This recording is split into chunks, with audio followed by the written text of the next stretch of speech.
Halo, selamat datang kembali di video serial The Science of Wellbeing. Ini video kelima dan terakhir dari seri ini. Sebelumnya kita lihat sebentar apa yang sudah dibahas di video-video sebelumnya.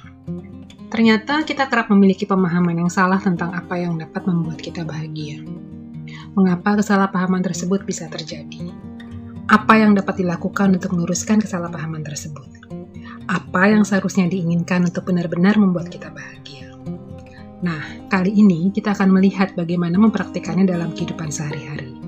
Apa strategi-strategi yang dapat kita pakai untuk mengaplikasikannya? Yang pertama, situation support, dukungan situasi. Cari, ciptakan, manfaatkan situasi yang mendukung tujuan kita. Yang kedua, goal setting, penetapan tujuan. Yang ketiga, menggabungkan kedua strategi di atas dengan rencana if-then. Yang pertama, situation support. Misalkan kita bertekad untuk mulai mengonsumsi makanan sehat di tahun ini. Mana yang lebih mudah? Menguatkan niat dan meneguhkan tekad, atau secara sederhana tapi pintar mengkondisikan situasi yang mendukung tercapainya niat tersebut? Profesor Brian Wansink, mantan Direktur Cornell Food and Brand Lab dari Cornell University, menulis buku yang berjudul Slim by Design. Dalam bukunya tersebut, beliau mengatakan bahwa lebih mudah mengubah atau mensiasati situasi atau keadaan daripada mengaplikasikan niat atau tekad. Kita semua tahu, niat atau tekad saja tidak cukup. Profesor Wansink melakukan satu penelitian di mana beliau mengamati para sekretaris di Cornell dan memberi mereka satu stoples penuh permen yang diletakkan di atas meja mereka, atau beberapa meter jauhnya, atau di dalam laci. Mereka ini adalah para sekretaris yang ingin mencoba makan lebih sehat. Dan pertanyaannya adalah, apakah posisi atau jauh dekatnya stoples permen tersebut berpengaruh? Jawabannya, ya, memang demikian. Sekretaris-sekretaris tersebut mengonsumsi permen sekitar 48% lebih banyak saat benda itu ada di meja mereka daripada saat jaraknya hanya beberapa meter. Sekretaris yang meletakkan stoples di laci sehingga mereka tidak melihatnya mengonsumsi permen 25% lebih sedikit. Ternyata, visibilitas dan kenyamanan itu sebenarnya penting. Kalau nggak kelihatan, jadi nggak dicari. Jadi itu tadi strategi nomor 1, manfaatkan situasi untuk mendapatkan dukungan. Strategi kedua adalah penetapan tujuan.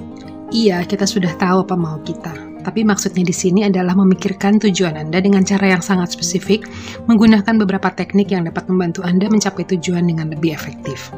Penelitian menunjukkan bahwa memikirkan tujuan Anda dengan cara yang spesifik membuat Anda memiliki ketepatan kuantitatif tentang tujuan Anda. Seperti, iya saya akan mulai mengonsumsi makanan sehat. Tapi bagaimana caranya? Di mana belanjanya? Apakah saya akan melakukannya setiap hari atau beberapa hari dalam seminggu? Bagaimana pengaturan menunya?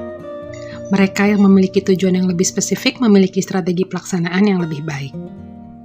Bagian nomor 2 adalah visualisasi tujuan.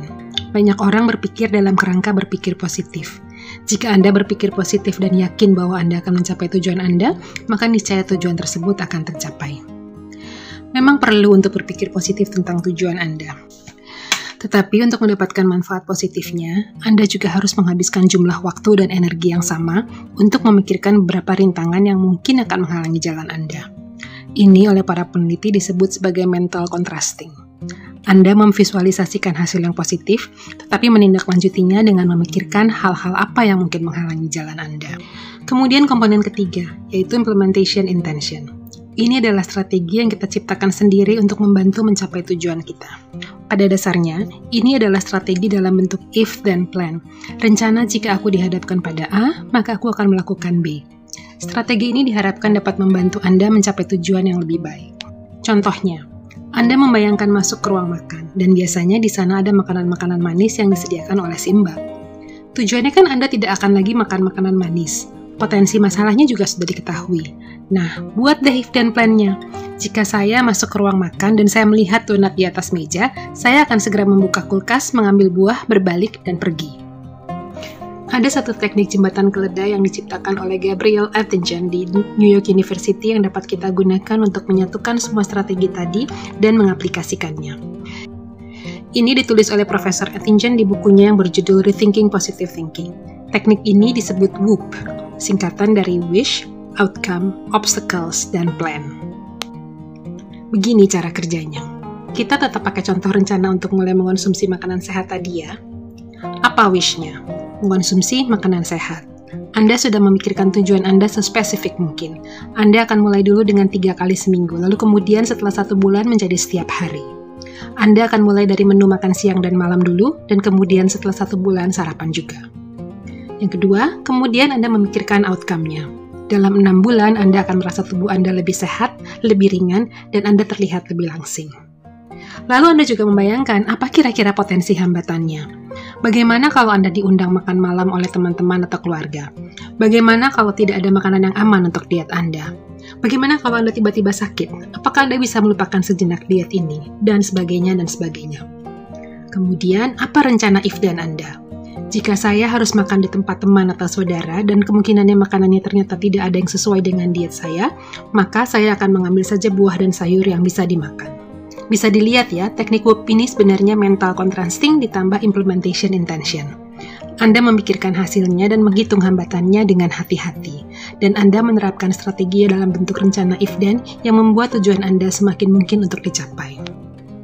Oke, ini adalah bagian terakhir dari seri video The Science of Wellbeing. Kita telah mengungkapkan kesalahpahaman tentang kebahagiaan, fitur-fitur menjengkelkan dari pikiran yang membuat kita berpikir seperti itu, dan penelitian-penelitian yang dapat membantu kita berubah. Semoga setelah ini Anda bisa meningkatkan kebahagiaan Anda sendiri dan membangun kebiasaan yang lebih produktif.